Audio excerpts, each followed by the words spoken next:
En enero recién vamos a tener bien la grilla de qué va a pasar. Hola, muy buenas tardes.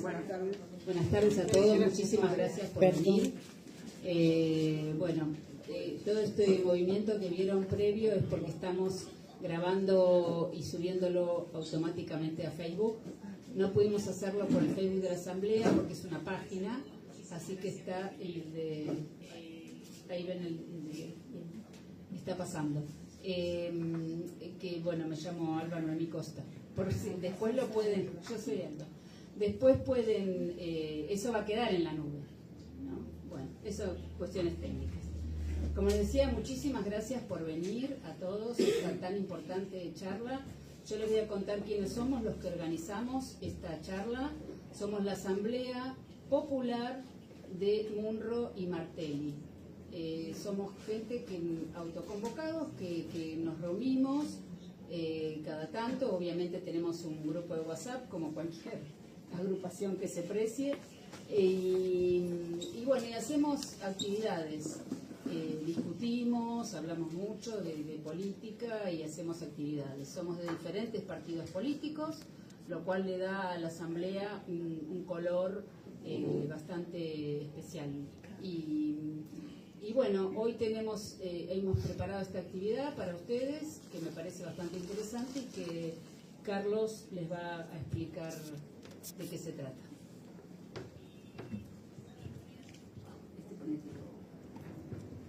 Disculpen, estoy con... Esto me lo arregló Tinelli. Bueno, buenas tardes, compañeros.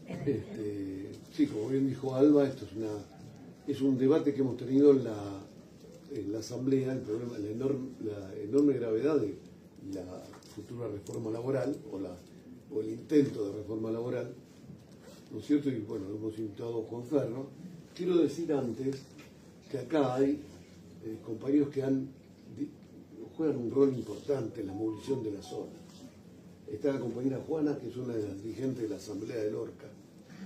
Si no nombro a algunos, no se sientan mal. Está la compañera Graciela, que es una de las dirigentes de los jubilados de la Quinta.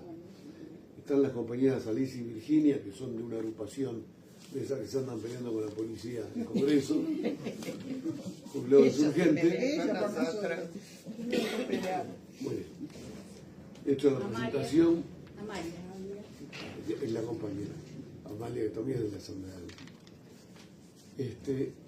No, el compañero que va a dar la charla, el compañero Juan Ferro, digamos, contrario censo de lo que dijo en algún momento Alba, no es abogado. El compañero es un viejo activista obrero de la Argentina, un compañero que tiene una trayectoria que pasó, es uno de los fundadores de la coordinadora metalúrgica que en 1974-75 se levantó contra el burócrata Baluch, que en esa época dirigía la UOM, un hombre que terminó muriendo en Nueva York. Pero una coordinadora que metió 10.000 trabajadores en el año 75 en la puerta del sindicato reclamando la renuncia de la directiva. Y bajo la dictadura fue activista del frigorífico Switch de Rosario y después terminó, digamos.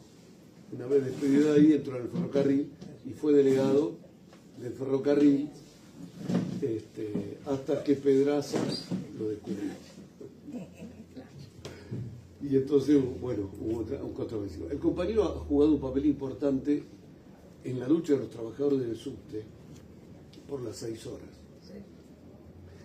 Y durante 4 años fue integrante de la Comisión de Trabajo de la Cámara de Diputados, en donde con otros compañeros desarrolló una batalla por la recuperación de conquistas obreras que fueron perdidas bajo la dictadura y bajo el menemismo. Hay una relación con un laboralista que yo tengo un gran aprecio, que falleció, Héctor Recalde. Yo creo que colaboraron bastante en redacción de proyectos y de desarrollo que se hicieron así. Él es dirigente de Política Obrera y bueno, para mí es un gusto y es un buen expositor de los problemas, así que le cedo la palabra. Muy bien.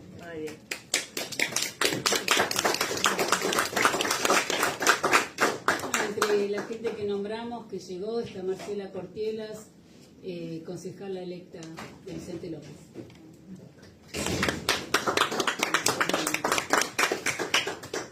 Bueno, gracias Carlos. Es demasiado pomposa la presentación. Hay gente que dice que el mejor currículum es el recibo de sueldo y en el caso de una charla el buen currículum será que si les interesa. Es decir que vamos a tratar de que esto se produzca. Miren, ustedes saben que digamos desde el punto de vista de los medios de comunicación, bueno, la AFA ocupa un gran lugar, más grande que las cuestiones de Gaza o las cuestiones de Venezuela, y un tema que está cobrando mucha importancia es el tema de la reforma laboral. El tema de la reforma laboral hay que analizarlo desde el principio, porque uno escucha mucho los pesares que va a producir la reforma laboral, escucha mucho que es algo grave, pero hay que analizar un poquito qué contexto tiene esto para poder verdaderamente conocer los problemas que tiene esta cuestión. Las leyes del trabajo en la Argentina tuvieron un vaivén político de mucha relevancia, porque en el movimiento sindical argentino el proceso de las leyes laborales entró tarde en la Argentina.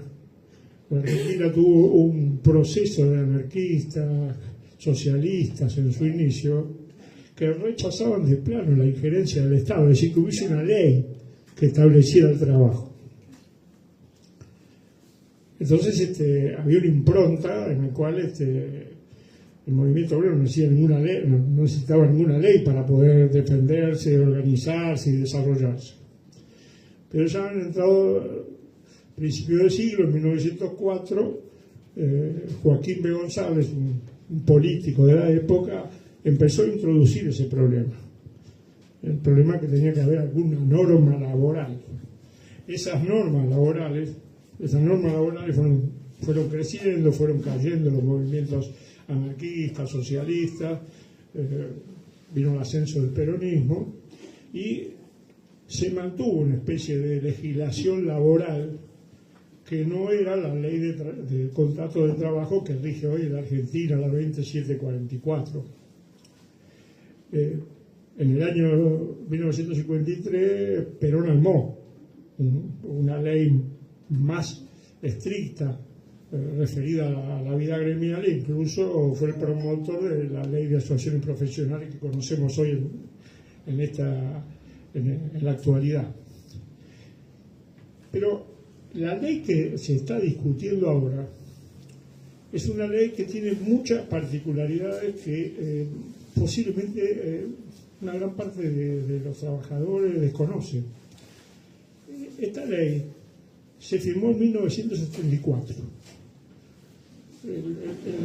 Se llama la ley Centeno porque el abogado que la redactó, la impulsó y presentó los proyectos en 1973 era un abogado, un luchador, un peronista de base, y en su proyecto tomó esa ley,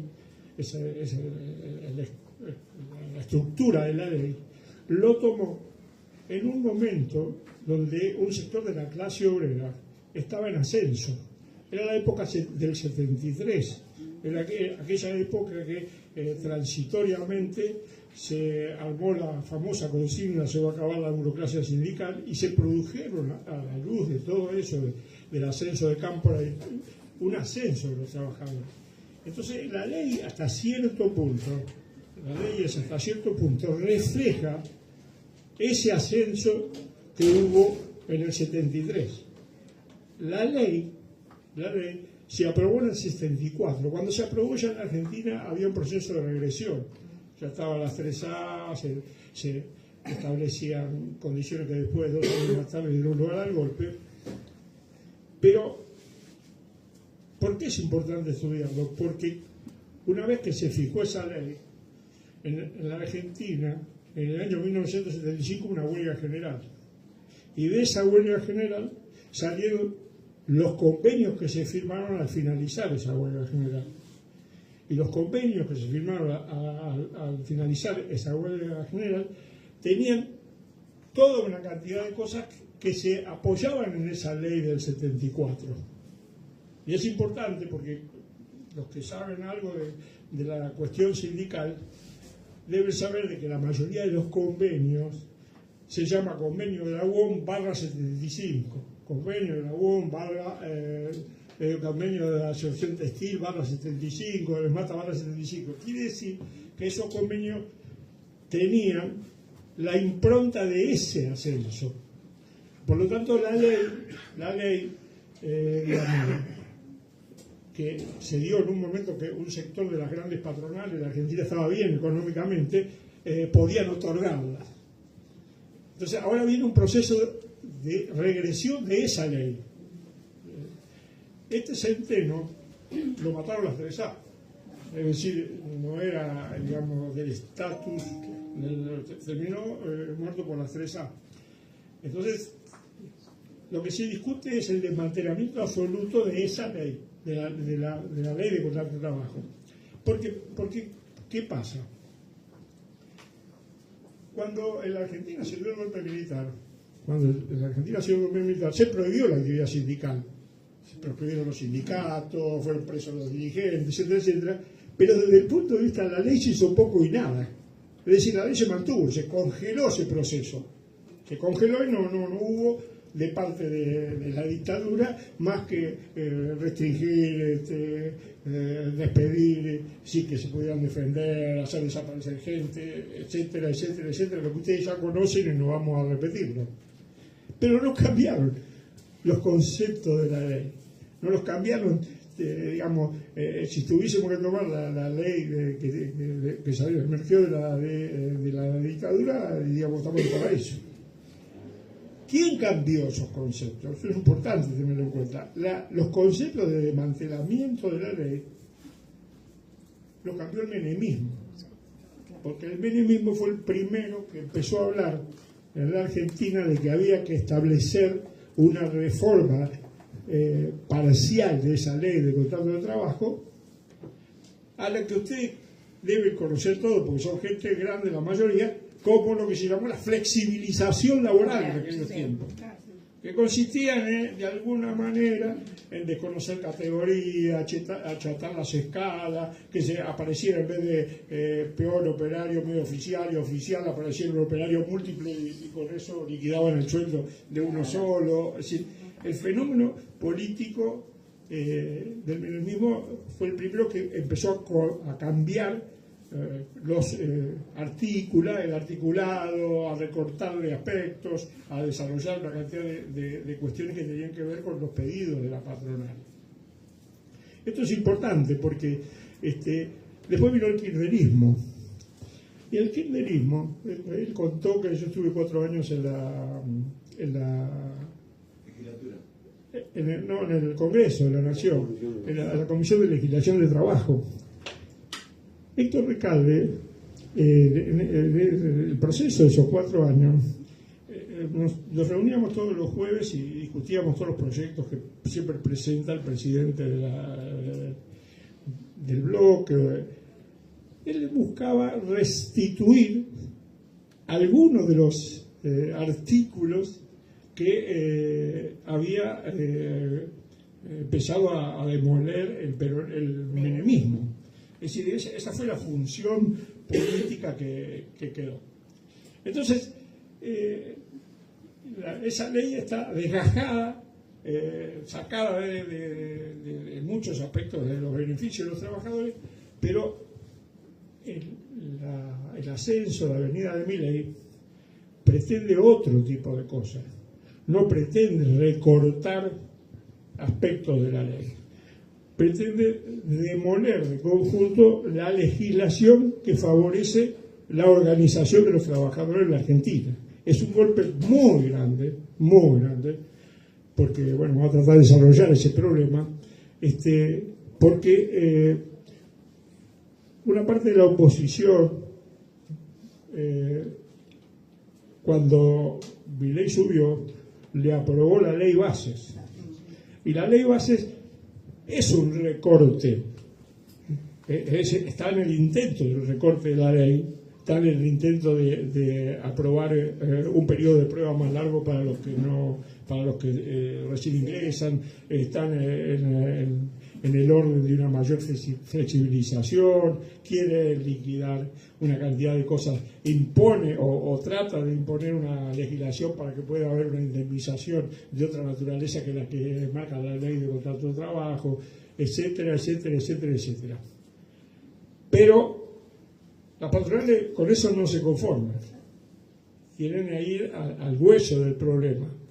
Es decir, es un programa de máxima que tienen, es un programa de máxima que tiene que ver con un envalentonamiento por la reciente elección, por la disgregación de alguna manera de la oposición que no da una respuesta, y fundamentalmente por la actitud de la CGT. Es decir, que la actitud de la CGT, lejos de rechazar esta reforma, se ha venido a discutirla, que no es lo mismo, ¿se entiende? Uno rechaza una posición, pero vamos a discutirla. Eso es la posición política que tuvo la CGT y ahora también la CTA. Se presentó un programa de 10 puntos para discutirla. Entonces, la CGT no tiene un perfil para voltear esta reforma laboral. Ahora que está de moda la inteligencia artificial, uno de los triunviratos de la CGT es Jorge Solá, que es el secretario general del Seguro. Yo busqué en la inteligencia artificial que me dijera fehacientemente si el sindicato de seguro fuera de los paros de la CGT, había hecho alguna vez un paro en su vida. La inteligencia artificial me dijo que no se registra, que hubiese paro. Entonces, si un triunviro de esta naturaleza, que nunca hizo un paro en su gremio, y que al debutar en la CGT hizo un discurso diciendo que no lo jugaran como enemigos, estamos perdiendo 1-0 en el vestuario. Ese es un problema que es importante que lo analicemos, porque finalmente este proceso de resistencia grande a esta ley posiblemente no venga de la mano de la CGT. Ahora bien, ¿qué va a pasar? En el Parlamento va a haber una negociación. Esa negociación posiblemente, no es seguro, le quite lo más aberrante a la ley. Es decir, negocien algo para achicar el daño, no para, rechazarla o que se produzca un enfrentamiento. La van a discutir. ¿Qué es lo que está en discusión? Exactamente qué es lo que está en discusión, para no decir, bueno, la reforma laboral, nos vienen por nosotros. Ya mucha gente ha dicho que vienen por nosotros en la historia, ya lo dijo Videla, lo dijo la Bomanía. Vamos a ver cómo va a ser ese proceso. Pero vamos a analizar el problema. El problema es el llamado costo laboral. El costo laboral es el caballo de batalla de las grandes patronales, de las grandes empresas. Cuando dijimos que los convenios eran /75, lo que dijimos es lo siguiente: lo que contienen los convenios que se aprobaron en el 75 nunca fueron derogados, o los intentan derogar o lo han derogado de hecho las patronales, pero no tienen ninguna legislación que pueda afirmar que se pueden liquidar esos derechos. Entonces, había convenios de nocturnidad y hasta hoy se pagan. que no se pagaban antes. Había pago de calorías, pero no se pagaba, se paga friolía, situaciones insalubres por las 6 horas, categorías, porque la institución de paritaria en la Argentina discutía condiciones de trabajo y salario. Hoy en día las paritarias se han vaciado y entonces la dirigencia sindical discute una vez por año cómo le van a dar un aumento en cuotas, sin que se toque el otro aspecto, que es el aspecto de la vida real de las fábricas, de la explotación. Nunca los convenios tenían un gran respeto por el problema de la mujer trabajadora. Esto es el día femenino, que lo liquidaron ilegalmente.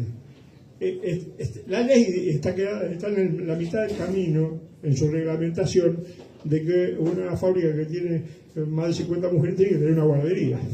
No se cumple. Entonces lo máximo que se ha logrado en algunos gremios es que haya un suplemento por guardería, pero no la guardería. Es decir, es un ataque a la mujer trabajadora que implícitamente tenía hasta cierto punto esa defensa. Entonces, cuando se está hablando de la industria del juicio, lo que se está hablando de la industria del juicio es lo siguiente. Hay un establecimiento en la ley que es llamado la ultraactividad. ¿Qué quiere decir la ultraactividad? La ultraactividad quiere decir de que si no hay un nuevo convenio o si no hay una nueva ley, se mantiene lo que estaba anteriormente. Entonces, si yo no te doy trabajo en negro, no te cumplo los establecimientos de la ley, los abogados hacen juicio y tienen ese respaldo. Entonces dicen, hay que terminar con los convenios 75 porque así terminamos con la conflictividad laboral y con la industria del juicio. Pero lo que está oculto en eso es que no pueden tener las vías libres para poder desarrollar esta política y por lo tanto es muy importante saber de qué se trata cuando se habla de ultraactividad, cuando se habla de industria del juicio. Se trata de tratar de liquidar estas cuestiones que desde el 73, 74, 75 las ganó hasta cierto punto la clase obrera con su propia lucha. Entonces, esto hay que tenerlo en cuenta. Ahora bien, ayer o anteayer salieron declaraciones de Diego. De Diego es importante escucharlo porque es el abogado de las grandes patronales de la Argentina. Es un elemento nefasto. Y este abogado quiere, bueno, hay que negociar, ¿se entiende? Hay que armar un cuadro. El cuadro es el siguiente: la CGT la van a citar y va a dar una opinión, la CTA la van a citar y dar una opinión. Lo que van a votar son La Libertad Avanza, el peronismo, ¿cómo se llama?, dialoguista, y ver cómo se puede desarrollar sobre esa base la imposición de la ley. Entonces van a aparecer todos los operadores políticos, asesores, laboralistas que dicen que es un campeonato mundial de cuánto daño nos va a hacer la reforma laboral. Pero, digamos, el cuadro va a ser así. Entonces, ¿qué es lo que quieren? 6 o 7 formas que son importantes. Primero, el banco de horas. El banco de horas es importante por las siguientes razones. Ustedes saben que en los convenios del 75 se lograron lo siguiente: las horas extras que puede dar una empresa en ascenso tiene un límite, no se puede dar demasiadas horas extras. La medida, aquellos convenios que defendían eso, era brillante, porque ¿qué significaba eso? Que la patronal tenía que tomar más gente, es decir, tenía que en determinado momento no podía haber un régimen de 12 horas, aunque se pagaran 4 extras, porque había que tomar más gente. El Banco de la... eso ya se destruyó hace mucho tiempo porque el Ministerio de Trabajo no controla si una empresa hace todos los días 12 horas. Pero no hay un sustento legal para sostenerlo. Entonces, lo que quieren hacer es que cambie ese fenómeno y el banco de horas es, de alguna manera, ahorrarse las horas extras y dejar colocada a todo el personal de una fábrica ad referéndum de su producción. ¿Se entiende? Hay una etapa de alza, se trabaja más. En la etapa de menos, o en la etapa de alza que se trabaja más, no se pagan las horas, porque la etapa de menos la compensa. Es decir, la empresa se une las horas extras. Y acompañado de eso hay una ley, un proyecto de ley que quieren que, en función de estas propias necesidades de la empresa, las vacaciones que está establecido, que tengan una fecha para que la familia trabajadora, me explico, si me dan vacaciones en julio, estoy bromado, entonces libertad absoluta en ese proceso vacacional. Es decir, colocar como primer punto que el proceso productivo y el proceso de la voluntad del trabajador quede colocado en función de los intereses de la empresa. Ahora bien, ese es un tema que hay que darle su importancia, estudiarlo, mirarlo bien, porque hay que rechazarlo. Después viene el problema de las indemnizaciones. Miren, el problema de las indemnizaciones es hasta risueño, porque ya tiene tres proyectos. La ley de trabajo, de contrato de trabajo, establece algo muy claro: 1 año de antigüedad del mejor sueldo.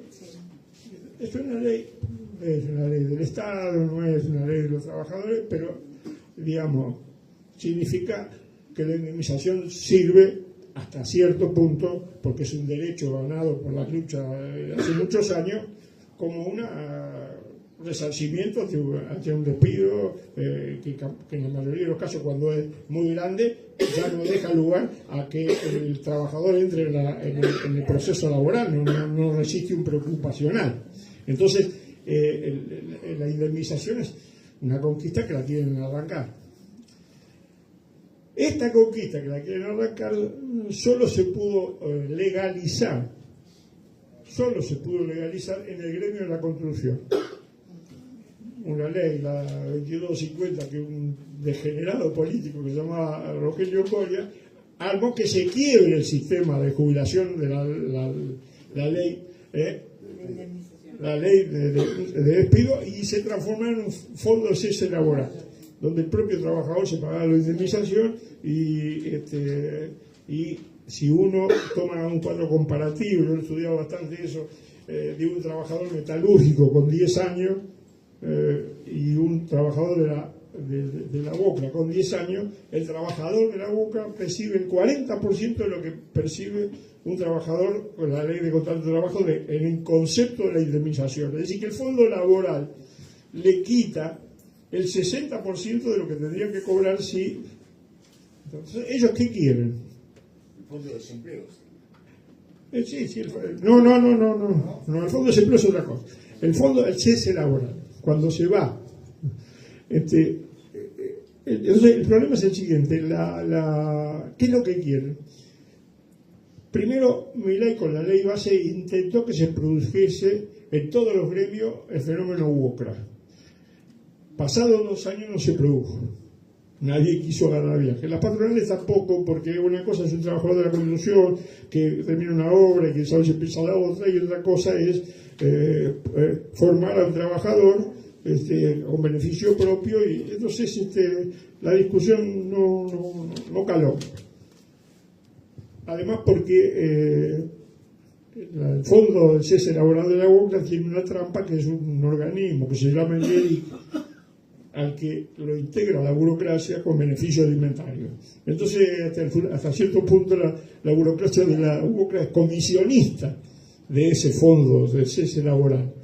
La abogada que encabeza el IERIC, que es el fondo del cese laboral, es la abogada de Gerardo Martínez, y es la abogada de Gerardo Martínez en la CGT, con lo cual el maridajo es muy grande. Ahora bien, ¿qué quieren?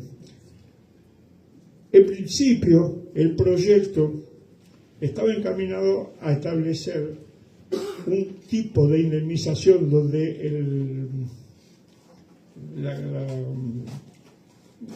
¿cómo se llama?, el pago de la indemnización, el cálculo del pago de la indemnización, se estableciera de la siguiente manera: que haya un tope de años de indemnización.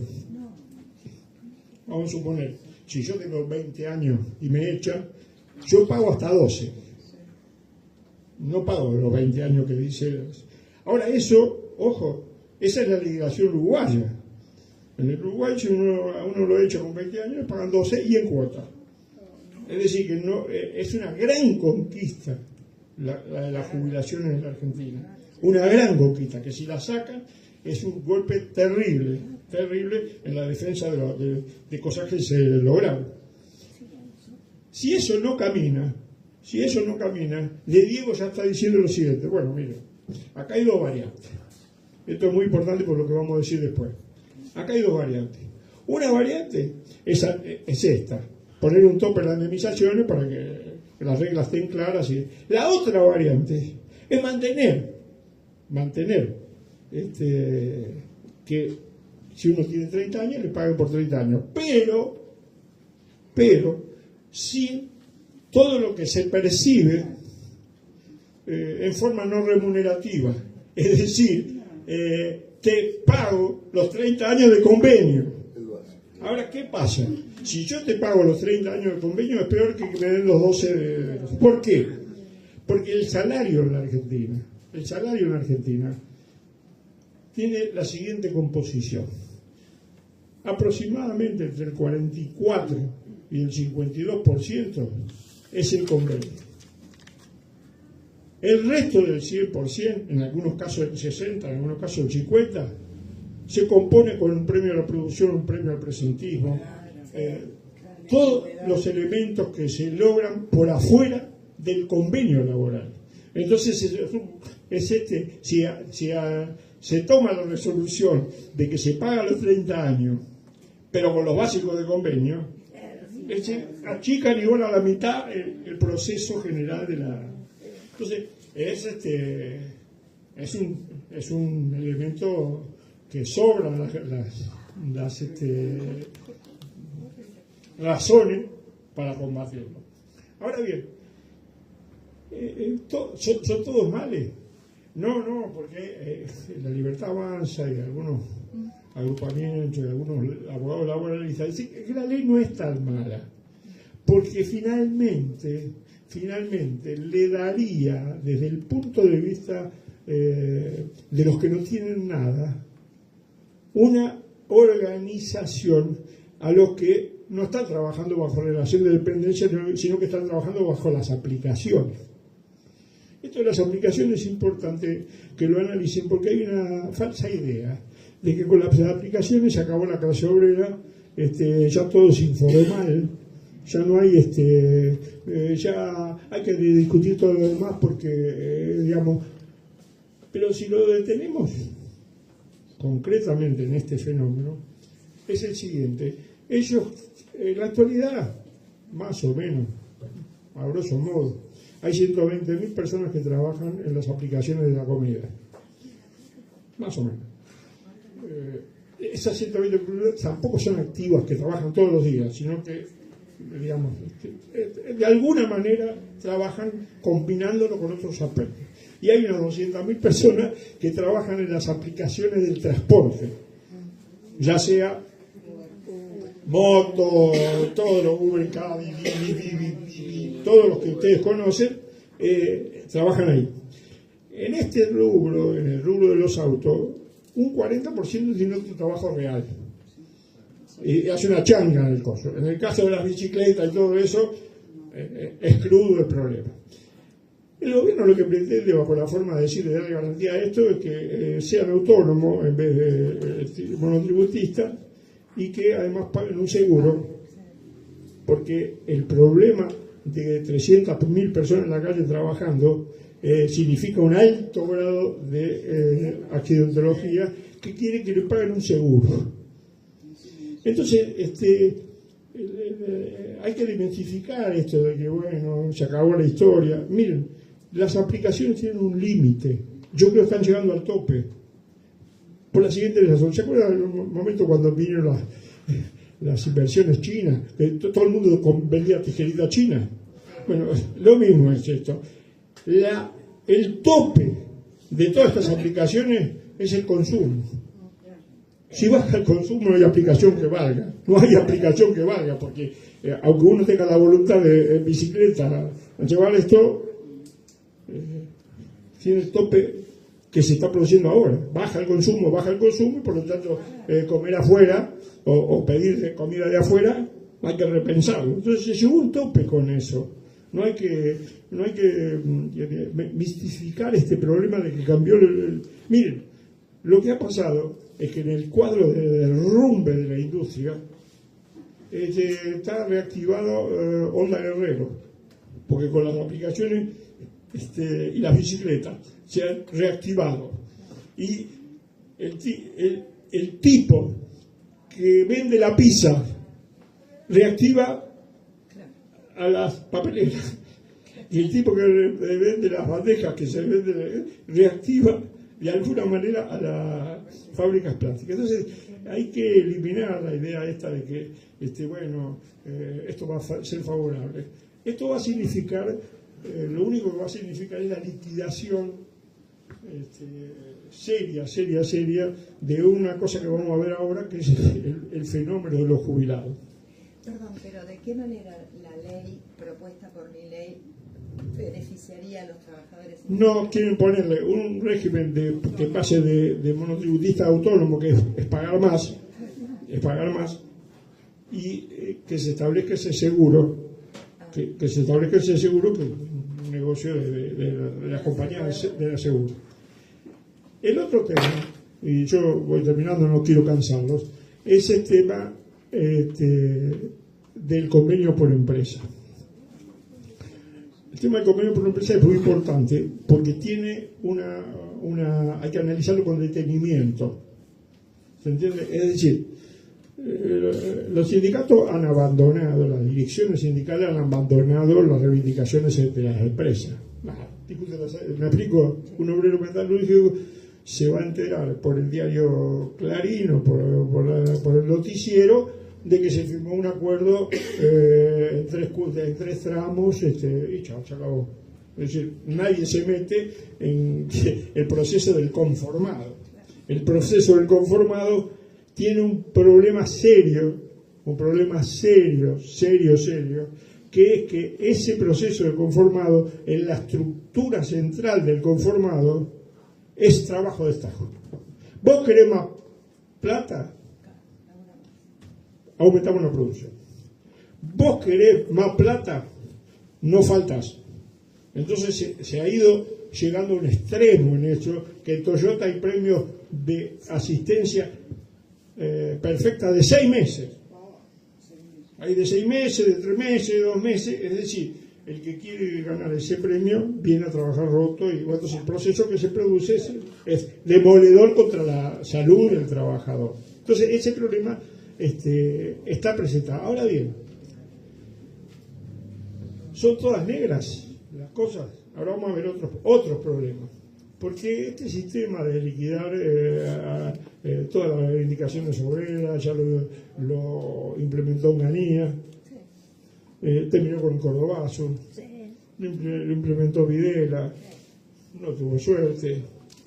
Ahora lo implementa este hombre, que todavía le falta, me explico, ha pasado 2 años de su gobierno, no da la impresión de que la Libertad Avanza sea un movimiento histórico que vino para quedarse. Posiblemente se vaya como se fue de la Rúa. Pero el problema importante es el siguiente. Si la dirección sindical no hace nada, hay un problema. ¿Cómo se va a enfrentar esa reforma laboral? ¿Qué características va a tener? Hoy escuché a algunos que dicen, bueno, pero echan y nadie reacciona. Si logran el convenio por empresa, lo que va a producirse es un vacío. Y esos vacíos a veces son importantes desde el punto de vista de los trabajadores. Porque ¿qué empieza a aparecer? Empieza a aparecer en la clase obrera esto que estamos acá, las asambleas, las autoconvocatorias, la respuesta a lo que no dan respuesta. Si ustedes se analizan con cierto detenimiento, ustedes van a ver que los estatales de las provincias se han producido procesos de autoconvocatoria que ni siquiera lo dirigen los sindicatos. Y el mejor de los movimientos autoconvocados es el de los jubilados, que siendo un sector minoritario, que no está en condiciones de tener la resistencia que puede tener 4.000 obreros organizados. Sin embargo, la persistencia en ese tipo de procesos ha logrado frenar la cosa, parar la mano, es decir, sentar un precedente que tiene más que ver con lo político que con la propia reivindicación. Y esto es un proceso que se puede dar. Les digo más, si nosotros tuviésemos que rechazar la reforma laboral y no entrar en la discusión de la reforma laboral, en la Argentina hay un antecedente de eso, ojo, porque el mismo proceso político de querer cambiar la reforma previsional se libró en el Congreso hace unos años y se armó un quilombo tal que no pudieron progresar. Es decir, que una de las tareas que pueden ser importantes desde el punto de vista de una asamblea o de los lugares de trabajo es que el día que se discuta la ley se movilice para rechazar. Y esa movilización puede tener una importancia vital en que después la puedan aplicar o no. Que eso fue lo que pasó en general con esto. Entonces, no hay que señalar de que se viene la noche negra, sino de que estudiar el problema, analizarlo con detenimiento, conocerlo, para enfrentarlo. No va a ser por parte de la CGT el enfrentamiento, va a ser por las movilizaciones que se vayan desarrollando en los distintos lugares de trabajo, en los distintos lugares de estudio. Todo tiene esa característica. Fíjense, la inmensa mayoría de los jóvenes votó Milei en el gobierno, cuando se inició en el gobierno. Un año y medio más tarde hubo movilizaciones importantes de la juventud universitaria contra las leyes de Milei, o contra las intenciones de Milei, contra los vetos de Milei. Eso no se ha resuelto. Es decir, posiblemente tenga un establecimiento de una resistencia. La creación de las asambleas populares, más chicas, yo las veo como algo así. Siempre la clase obrera trata de, cuando hace una experiencia, o un movimiento popular, cuando hace una experiencia, lo incorpora como método. Las asambleas populares que se hicieron en 2001 fueron gigantescas. Estas no son gigantescas, pero el método es el mismo. Y si se produce una crisis más grande, se van a proliferar las asambleas de Murro, Martelli, Villa Lugano. Es decir, es ese fenómeno que nosotros, digamos, me parece que tenemos que poner en cuenta y establecer un método de resistencia que, como lo demuestran los jubilados, se puede hacer. Así que les doy muchas gracias por la atención y bueno, vemos si el currículum es producto de que la charla les interesó o no.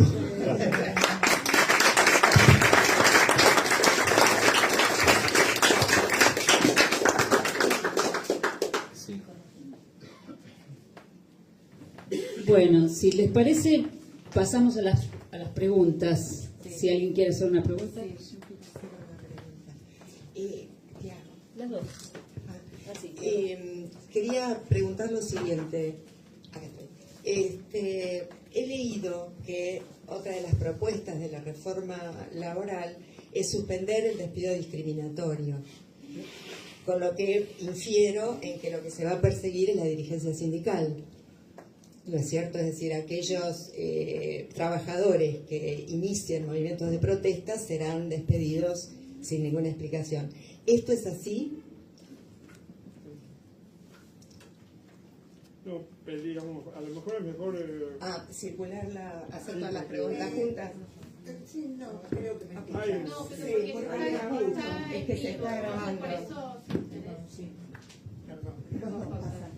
Para que... Una consulta. Estuviste hablando siempre sobre la presentación, digamos, qué es lo que pretende, qué es lo que va a presentar el gobierno nacional y demás, y todos quienes lo van a apoyar y demás.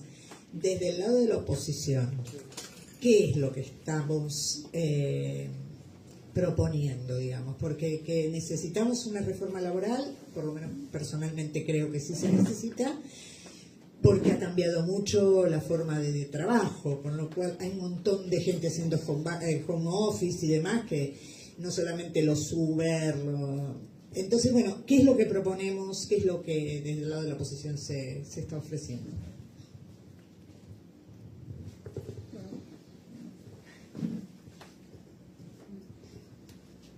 Una preguntita, Juan. En el año, cuando estábamos, que 18, 19, creo que fue, hubo una gran movilización en contra de la reforma laboral y previsional. La previsional pasó, se aprobó. Lo que logramos es que no se reformara la laboral, que nosotros desde la clase estuvimos contentos porque por lo menos pasó la laboral.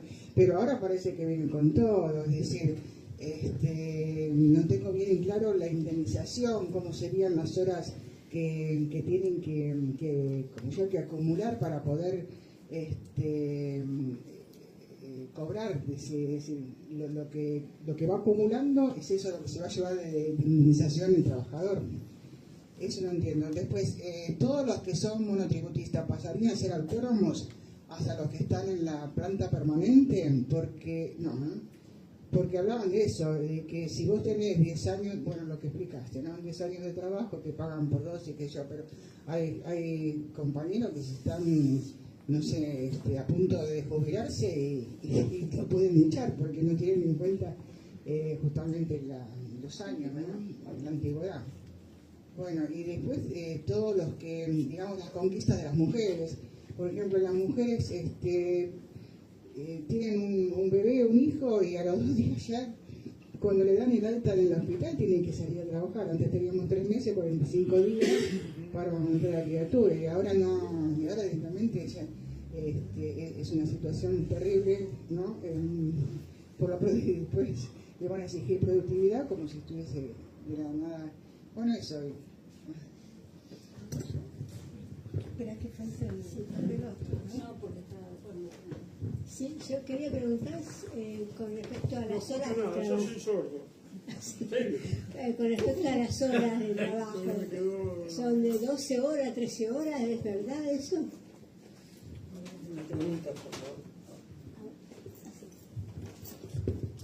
Sí, yo quería preguntar si primero esta reforma va a todas las cajas, o sea, ANSES, IPS, a todas las cajas provinciales y nacionales, o, por ejemplo, los maestros o docentes que tenemos la caja que es IPS y un estatuto, por supuesto, especial,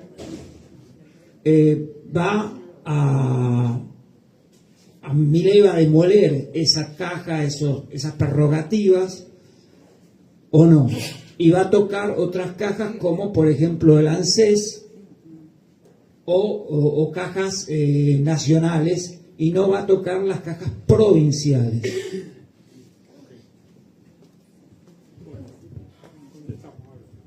otra hora. Sí. Ay, perdón. ¿Por dónde pasó? Porque Walter quiere hacer Buenas tardes, Juan. Mi nombre es Walter. Quería preguntarle, en todos casos, que si sale la ley, yo tengo una antigüedad de casi 30 años y quería saber si, por ejemplo, sale la ley, estoy con la ley vieja, con la ley nueva, o toda la ley es pareja para todos. Bueno, hasta las 2 de la mañana está bien que... Le digo la prisa, Juan. Es la primera tanda de preguntas, te digo. Esta es la primera tanda. Bueno, pero hay que pedir la cena o algo de eso. Bueno, desordenadamente, porque, digamos... Pero una cuestión que la pregunta de ella, me voy a detener en esa pregunta. Nosotros tenemos que cuestionar, ¿no?, si hay que hacer una reforma laboral o no. todo lo que yo dije acá es que la ley anterior es mejor que la que está. Y el problema de las aplicaciones es un problema de una explotación, nada más. Es decir, gobiernos incapaces de dar trabajo y de que la gente se relacione desde el punto de vista laboral bajo la relación de dependencia. La quiebra generalizada de la industria abre este proceso que se ha abierto en este campo. Miren ustedes, se ha abierto en este campo, que es un campo diferente al campo que se abrió en el 2001, donde como no había nada, se creó un gran movimiento desocupado. Nada más que los desocupados, los piqueteros, los estigmatizados, todo, pero hoy en día ese movimiento ha perdido fuerza y la gente se ha reinsertado en la autoexplotación. ¿Se entiende? Un tipo en bicicleta repartiendo, lloviendo a las 12:30 de la noche, la cena de alguien que se le antojó comer una pizza. En el sentido, entonces, si a mí me preguntaran, yo digo, el movimiento obrero no necesita ninguna reforma laboral. Necesita que los que están en la aplicación trabajen en relación de dependencia, y bien. Es decir, es una imposición ideológica diciendo, no, bueno, pero ¿qué vamos otra vez a los convenios, vamos otra vez a darle un tipo la indemnización al tanto por ciento, le vamos a dar los derechos de nocturnidad, caloría, friolía, le vamos a dar los derechos de las vacaciones cuando se les antoje y la mano de plata? No. Primero, digamos, impugnamos ese proceso, por eso rechazamos la reforma laboral en su plano. Prefiero 1000 veces, aunque no me satisfaga la situación anterior a esta. Es una cosa importante, porque está en discusión el problema. La idea que han introducido es que, bueno, acá hay que hacer otra cosa, hay que hacer... La pandemia, el home office, se va a terminar.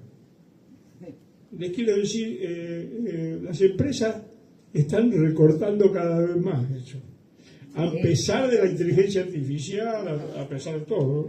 Es decir, la tendencia que se está dando en las empresas, fundamentalmente las empresas que tienen que ver con todo lo que es la informática y todo, ya no aceptan tanto el home office, que fue una ventaja hasta cierto punto económica para las patronales, para no poner uniforme, para no pagar viático, para no pagar comedor, para no pagar nada y echarle todo al trabajador. Pero tienen una cuestión. Entonces lo que se necesita es que haya una mejor vida de los trabajadores y no sumirnos a todo en el proceso gravísimo de la autoexplotación, que cada vez es más grande. El otro problema, después voy viendo porque me interesan los conceptos más ideológicos. Lo que comprendió el compañero de las jubilaciones es muy importante. Miren, hay una tendencia mundial a liquidar la jubilación. Mundial. Todavía en Argentina estamos sacando barata porque la jubilación no es a los 68. En Francia, con la historia de que hay una mayor expectativa de vida, la jubilación es a los 68. Acá se lograron conquistas muy importantes de parte de los docentes, de parte de los docentes universitarios, de algunos gremios, en que el Estado no les robara la jubilación. Pero la tendencia del Estado es quebrar los regímenes especiales. Y que si alguien se quiere jubilar, o abre o haga un fondo compensador, o haga o que se habilite una AFJP, que fue la tendencia que se está estableciendo, que ya se ha establecido en Chile y que también se estableció en el Uruguay. Hay AFJP en el Uruguay, no hay una jubilación del Estado. Acá bueno, ya conocen cómo fue, tuvo ese proceso, la derogaron y tuvo esta cuestión. Pero la tendencia es liquidar los regímenes especiales de los trabajadores. Y darle a las cajas provinciales toda la carga de los pagos de todo. Es decir, le llaman cínicamente el fin del Estado benefactor. Entonces, bueno, que se arregle como pueda. La línea que se va a tratar de imponer es la línea de la reimponer la línea de FJP. Tiene un proceso, tiene dificultades, pero esa es la línea, digamos, maestra de todo esto. Ya ha habido intentos, todavía no ha progresado, hoy no está en la ley específicamente eso. La ley no ha sido, el proyecto de ley no ha sido publicitado, se trasciende. ¿Se entiende por qué se trasciende? Porque quiere ser un proceso de la negociación, nada más. ¿Te puedo hacer una preguntita? Espera, déjame porque si no me... Uno dice, ¿qué papel tiene la oposición? La oposición ya conocemos. Es decir, nosotros, digamos, acá en la Asamblea no vamos a votar nada. Es decir, nosotros, digamos, la expresión que puede tener el movimiento obrero, el movimiento estudiantil, el movimiento de los jubilados, las asambleas populares, en líneas generales va a ser en la calle, no va a ser en otro lado, porque la oposición ya está dispuesta a negociar esta reforma laboral, está dispuesta a negociar, en ese sentido. Primero la CGT, ya lo dijeron. Segundo, todo lo que es un sector importante del peronismo, que ya está predispuesto, el sector incluso dialoguista, ya quiere, digamos, va a presentar en pocos días un proyecto también de... Entonces, la oposición esta va a votar posiblemente la ley, achicando un daño, algún daño, achicando, dibujar esto que dijo de Diego, es decir, establecer algo que significa un golpe serio al tronco general que es la liquidación de los convenios.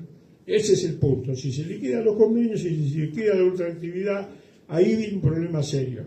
Ahí se abre un problema que va a ser un vacío de poder. Ahora ese vacío de poder tiene como contrapartida para las grandes patronales que puede abrir un proceso de mayores movilizaciones.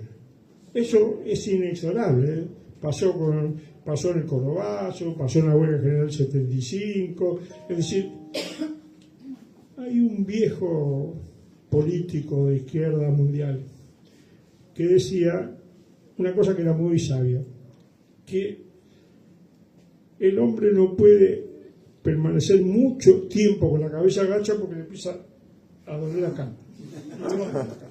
Y levanta la cabeza. Entonces, nosotros estamos en la lucha por eso, porque se levante la cabeza, y ayudar a poner el grano de arena que se necesita para esta cuestión. Yo traté de explicarlo de la indemnización. Es decir, cuando, por ejemplo, él va a cobrar 30, si la ley se aprueba, él pierde el derecho de cobrar los 30 años de antigüedad, miren lo que digo, una vida. Los 30 años pierde el derecho de cobrar un mes del mes mejor pago por 30, más el media preaviso. Lo pierde. Si lo aprueba, lo pierde. Ahora, ¿cómo lo pierde? ¿Qué pierde? Va a ser la negociación esa. Por ejemplo, o lo pierde porque se establece un tope, entonces te van a pagar 12 años, o lo perdés, no, pero muy importante, o lo perdés porque te van a pagar los 30 años, pero no con la característica de ahora, que es el mejor sueldo, que incluye suma no remunerativa, las horas extra, un día que se quedaron a vivir allá adentro, ¿de acuerdo? ¿Y no hay derecho adquirido? El 82%. Pero a ver, todo lo que se legisla es para adelante. Es decir, suponete lo siguiente, que él se salve. ¿Cómo se llama el artículo? ¿El 145 es el artículo? El 145 es el artículo que dice eso. Se llama despido con justa causa. Sin justa causa. Con justa causa no corre. Sin justa causa, es decir, vamos a decirlo, te despiden por reestructuración de personal. Chao, te tiene que poner la plata. Eso es lo que dice la ley. Eso es lo que quieren, es anular esa ley, que por ley eso no corra más. ¿De acuerdo? Ahora bien, veamos el tema de las 12 horas. Miren, con el correr del tiempo, de hecho, se han derogado las 8 horas. Hay regímenes de 12 horas casi en gremios muchos. Por ejemplo, los vigiladores ya está establecido que son 12 horas. Las grandes aceiteras, que tanto hablan de la maravilla de lo que ganan, y todo el mundo dice, cuando se grande quisiera ser aceitero, tiene un régimen de 12 horas. Es decir, son regímenes que rompen al trabajador. Porque las 8 horas es una lucha mundial que tiene como concepto 8 horas para dormir, 8 horas para el esparcimiento y 8 horas para trabajar. Esa ley se mantuvo durante 100 años. La resultante de esto, la resultante de los regímenes de 12 horas es la quiebra del trabajador, la aparición de la RT para que las patronales no paguen la responsabilidad que tienen por esa explotación, y por lo tanto estamos con un problema importante. Así que ellos buscan que desde el punto de vista de la ley esto se produzca. Ahora bien, nosotros tenemos que, señalar esto con independencia de que a quién se le va a aplicar ahora, a quién más va para eso. Ese es el sistema que quieren las patronales, liquidar ese fenómeno. Entonces, por lo tanto, ahí estamos, hay gente que está arreglando por la caída, gente que está a los 30 años, que está por ser muy joven, pero gente que está por jubilarse, dice, bueno, esto es una oferta de temporada, que me echen con la vieja, que me arreglen por la vieja ley, es una oferta de temporada, pero son sectores muy pequeños, porque la clase obrera joven que entra con condiciones paupérrimas, ¿se entiende? Perdió todos sus derechos con los convenios. ¿Qué más? No entendí lo del salario indiscriminado. Eso, del despido. No. ¿No se toca eso? No. El despido gremial, es decir, la defensa gremial, todavía no la quieren tocar. Es decir, no pueden echar a un delegado. Pero el problema que implica eso es lo siguiente: en corto tiempo, ese fenómeno de la defensa de los fueros gremiales se ha ido liquidando. ¿Pero por qué se ha ido liquidando? Porque la estructura de los sindicatos en la Argentina no da lugar a una defensa gremial real. En el siguiente, los sindicatos de la Argentina tienen una estructura que en la base aparece democrática, se eligen delegados, pero si uno quiere, ahora por ejemplo se van a realizar elecciones en la Unión Obrera Metalúrgica. Miren el esquema por el cual estamos como estamos en la CGT. Las elecciones en la Unión Obrera Metalúrgica son así. El gremio metalúrgico, cuando se inicia gremialmente, es el más democrático de la Argentina. Mientras que en otro gremio, para ser delegado hay que tener 100 trabajadores, en la Unión Obrera Metalúrgica con 25 sos delegado. Mientras en los otros gremios se necesita tener un año de antigüedad para ser delegado, en la Unión Obrera Metalúrgica con 6 meses. Brillante. Ahora uno quiere hacer una lista de seccional. Ahí empieza un problema en la escalera que nunca llega. Para producir una lista en la Unión Obrera Metalúrgica, tenés que haber sido delegado o ser delegado. Y para ser secretario general de la Unión Obrera Metalúrgica, tenés que haber sido secretario seccional o haber sido secretario nacional. un requisito que no se tiene para el presidente de la nación.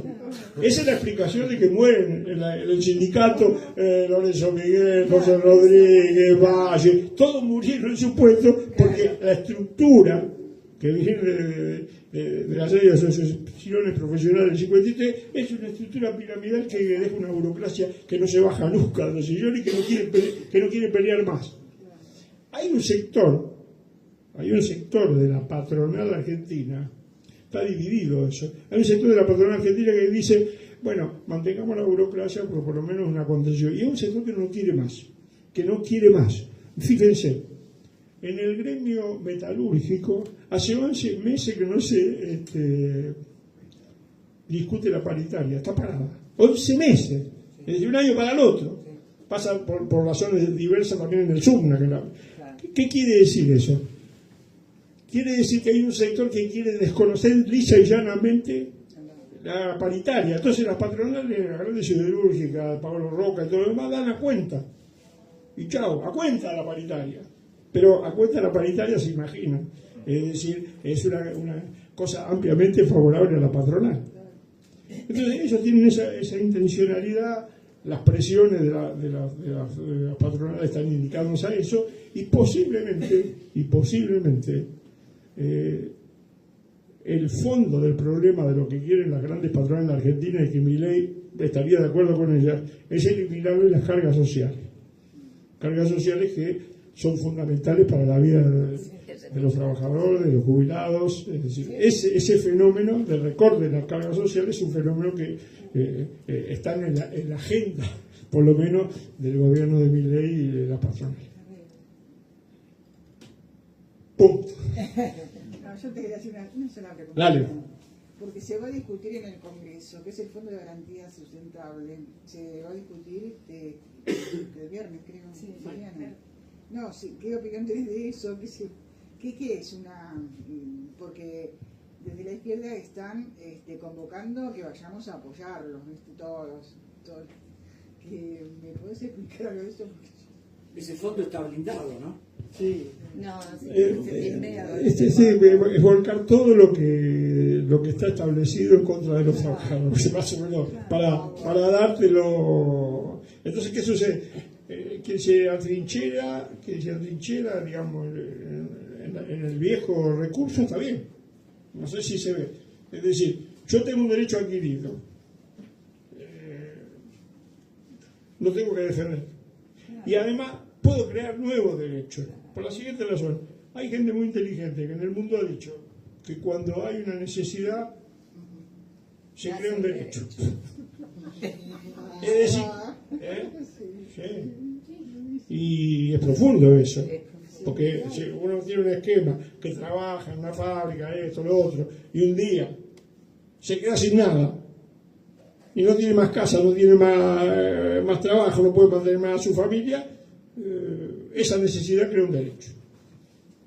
Es decir, que hay que defender esa protesta, y la criminalización de la protesta es lo que tenemos que repudiar en todas las variantes. La criminalización de la protesta esconde detrás de sí una mayor explotación de los trabajadores, las trabajadoras y todo lo demás. Gracias. Por ejemplo, muy interesante lo que se dice de organizar a estos grupos, digamos, autoexplotados. Hay más gente explotada, pero la capacidad de organizarse en forma sindical es más complicada, porque se fue atomizando todo. Por ejemplo, si se organizan la gente que reparte comida, ¿quién sería la patronal de esa gente? Digamos, ¿a quién va a recurrir para que respeten sus derechos? Bueno, vos sabés que no tenés, nunca tuviste una aplicación. Vos sabés que si vos tenés una aplicación, la patronal te lleva una parte de lo que vos tenés. Sí, la verdad no lo pido nunca, pero bueno. Por eso, no. ¿Pero quién es la? Si vos tenés un auto. La aplicación. Una aplicación.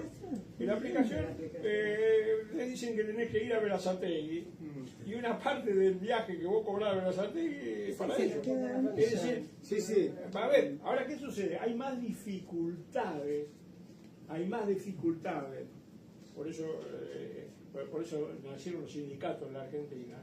Hay más dificultades de construir una organización con sectores independientes. Hay una gran confusión en eso. Pero supónganse que mañana, sin hacer la revolución social, una aplicación le diga, no te doy más, no trabajamos más por el 30, para que te lleves el 30, te llevas el 20.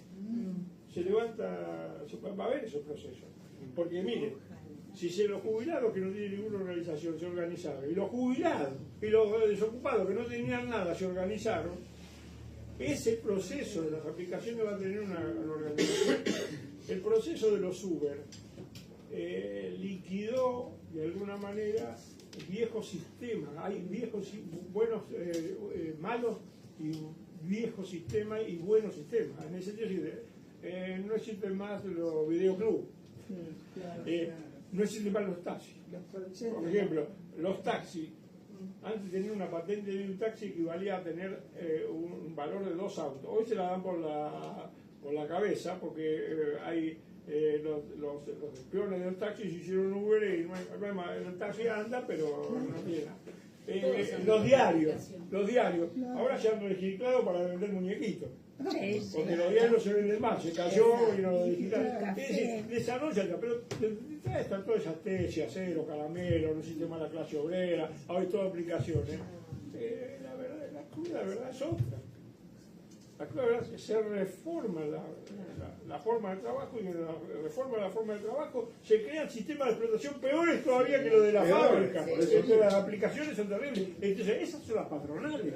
Son patronales que hay que combatirlas, hay que esperar, hay que ver el desarrollo. Por ejemplo, hubo organizaciones en su momento de motoqueros, muy molecularmente hubo organizaciones de las aplicaciones de comida. Todavía no han tenido su evolución, pero así como ustedes se reúnen los jueves, los miércoles, Pergueña Cosa, ven Palestina, ven Venezuela, ven la reforma laboral, ese fenómeno se va a poder. Somos optimistas. Bueno, ya la dejo. Compañeros, en el Estado hay un cupo X para todos los que son discapacitados. ¿Qué pasa con esa reforma? También. Es la misma cosa. Consideran la discapacidad como un problema que tienen que erradicar. No se quieren hacer más responsables de la discapacidad. Por eso es la política última de UNED.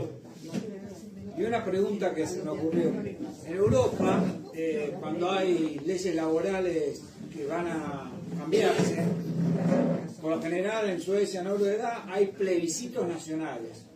O sea, se plebiscita, todas las provincias de Suecia o Noruega hacen sus asambleas,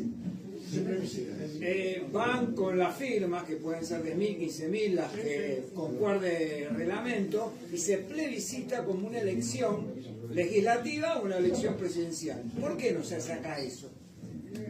La estructura de los plebiscitos en Argentina es muy compleja, en el sentido siguiente.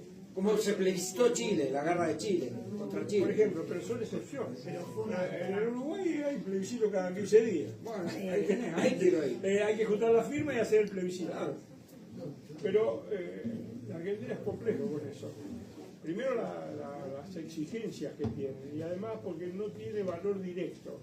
Es decir, en la Argentina, a diferencia de otros lugares, esto es una legislación mala, a diferencia de otros lugares, se plebiscita para que se discuta en el Congreso. Claro. Pero la Constitución Nacional no dice que tiene valor directo, creo que sí. No, es indirecto. ¿Es indirecto?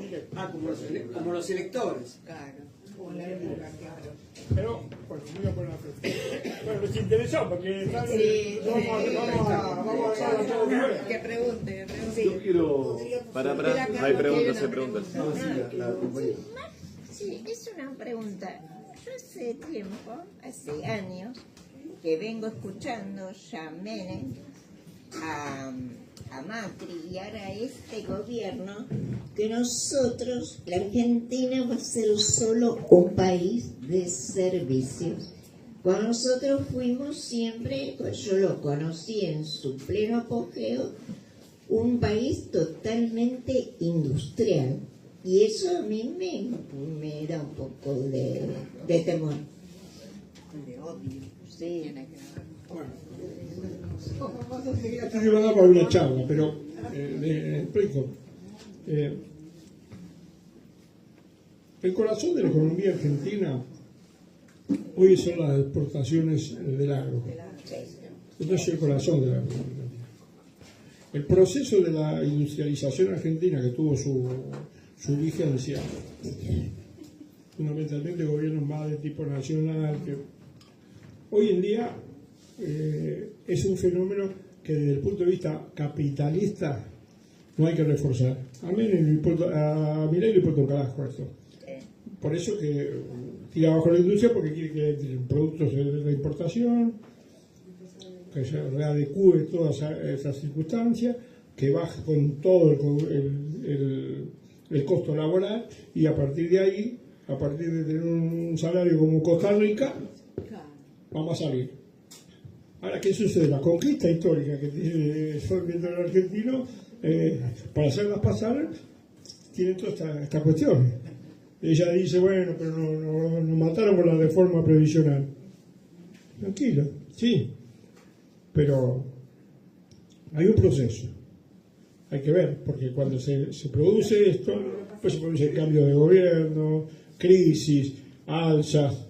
En la Argentina, uno agarra y dice, bueno, soy paraguayo. Entonces, ve la historia de los presidentes paraguayos, no hay poco.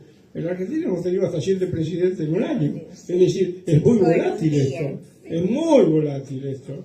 Es decir, que el proceso del llamado a la organización no es que diciendo a los 7, bueno, mire muchachos, nosotros sentamos un precedente ideológico, lo defendemos y después nuestros hijos lo verán. No, acá el gobierno viene puede explotar por los aires como explotó de la Rúa, como se fue Menem, como se fue Dualde, como se fue... Es un proceso de esa naturaleza. Ya tenemos el récord de que ningún vicepresidente aguanta su cargo. ¿Se entiende? Tuvimos a Chacho Álvarez, ¿cómo se llamaba el de la 125? ¿Cómo? Ahora tenemos a Villarruel. Es decir, es una crisis muy importante. Hay una crisis capitalista muy grande y eso altera las relaciones políticas. Este movimiento de la libertad avanza, que pretende ser un recogimiento de un movimiento mundial, hay que ver si tiene una vigencia en la Argentina. A mí me da la impresión de que no vino para quedarse. No sé, digamos cada cual, pero que no vino para quedarse. Es decir, puede haber, sí, pero puede haber un proceso importante de resistencia.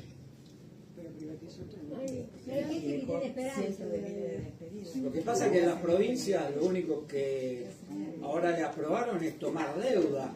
No le van a dar un peso a las provincias. Ahora puedes tomar deuda, como hace Caputo, que toma deuda. O sea, es un gobierno que toma deuda. Endeudarnos porque ellos no lo van a pagar o van a pagar algo y el futuro, bueno, peronismo, ojalá que sea en el 2027, pero es un gobierno que construye la toma de deuda ininterrumpidamente. Lo único que hacen es deuda porque no tienen $1 en el Banco Central, porque Argentina no produce dólares, únicamente el agro. Desde el 75, Martínez Diego y Menem, 50% de la industria y se demolió. Y más. Martínez Diego todavía era el país más industrial del mundo.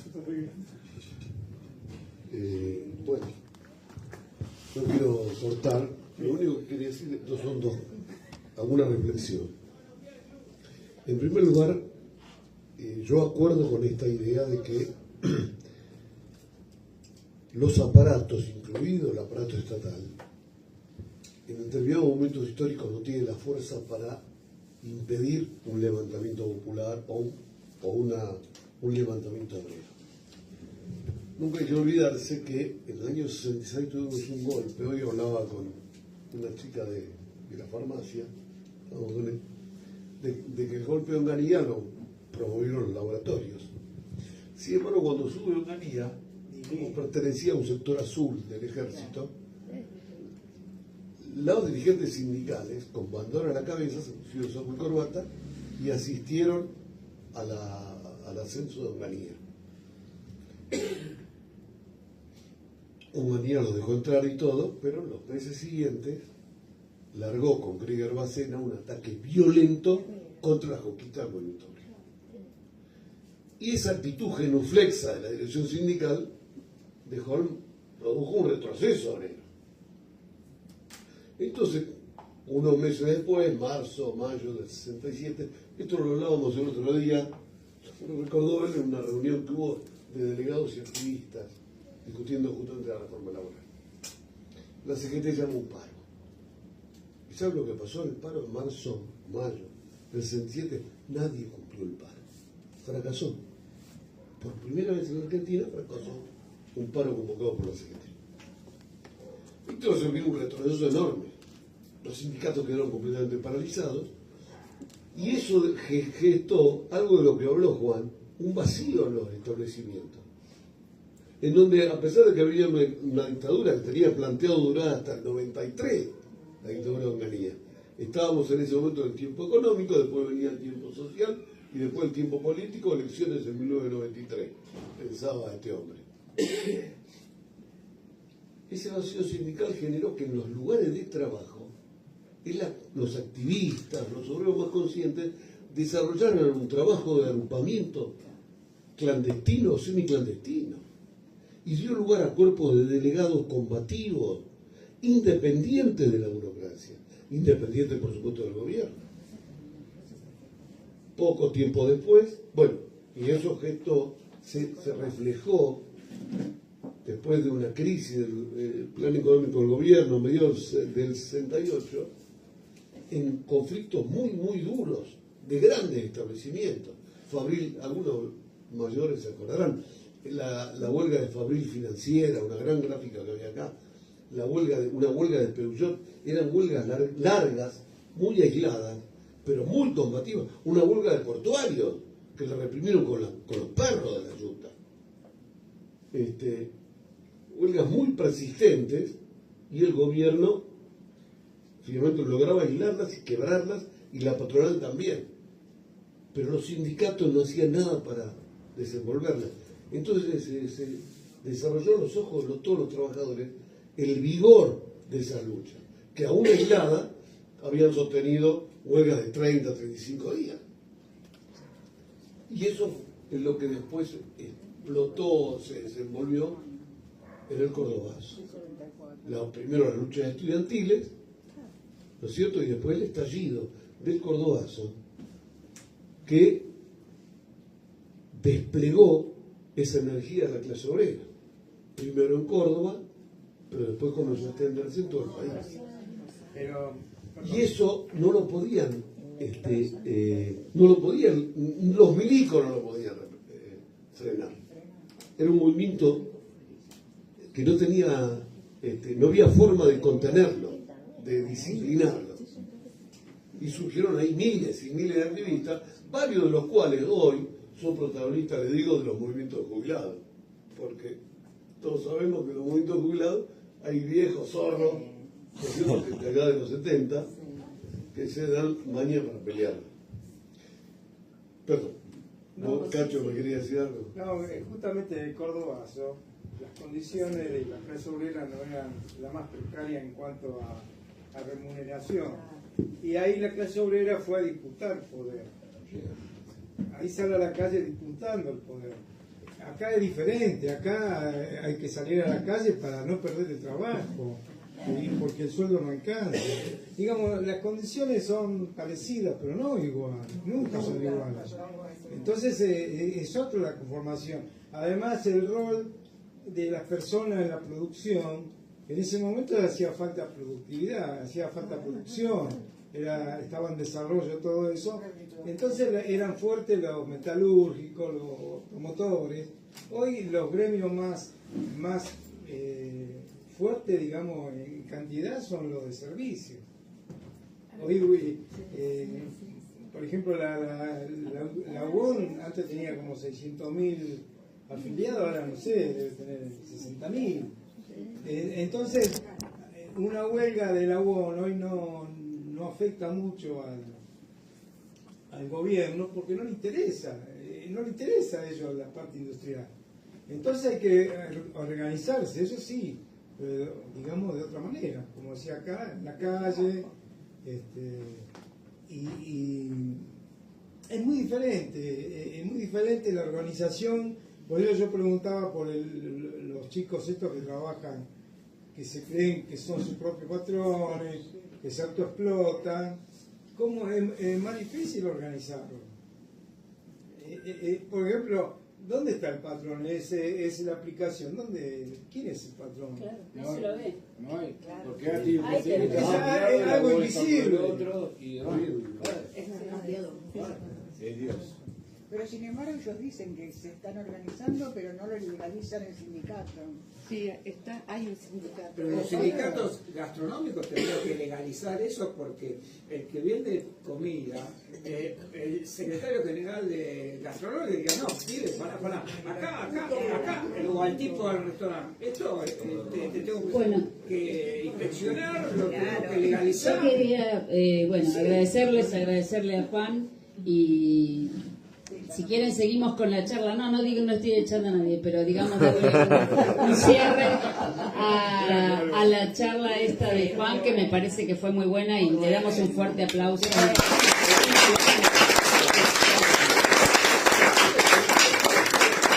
Y nos da más energía para seguir luchando. Así que bueno, si quieren tomar algo, tomar un café, no hay problema, pueden quedar.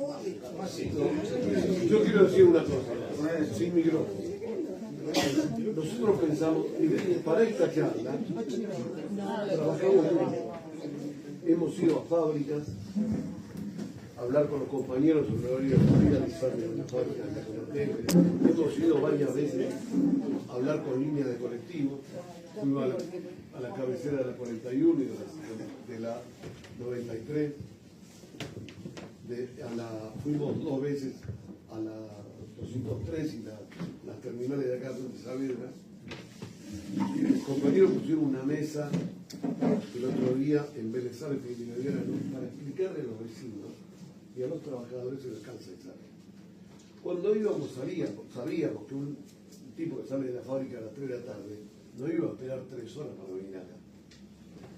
Pero hay que ofrecerse a esos vecinos la posibilidad de que se fundan 2, 3, 4 compañeros, explicamos el alcance de esta ofensiva capitalista contra los trabajadores y discutir desde abajo la forma de luchar, porque la comprensión de los problemas que enfrentamos y el debate y la clarificación entre nosotros de cómo hacemos para enfrentar eso, yo acuerdo con Cacho que la situación no es la misma, ¿no es cierto? Es para peor. En el momento de mayor desarrollo de la técnica, de la productividad elevada al 1000 de los trabajadores, pretende que nos matemos 12 horas trabajando, o nuestros hijos, ¿no es cierto? Y empeoran las condiciones de atención de la salud, de la educación, etc. Una ofensiva general. Debatiendo los lugares de trabajo de los barrios, estableceremos. Déjalo cerrar a Juan. No, pensé que iba a decir. Sin micrófono. Les agradezco mucho la atención. Agradezco mucho las preguntas porque ilustran cuando uno da nuevas charlas sobre las inquietudes que tiene y espero que sirvan para el proceso de organización de ustedes. No, que todo esto está grabado en Facebook, así que pasamos después el link para que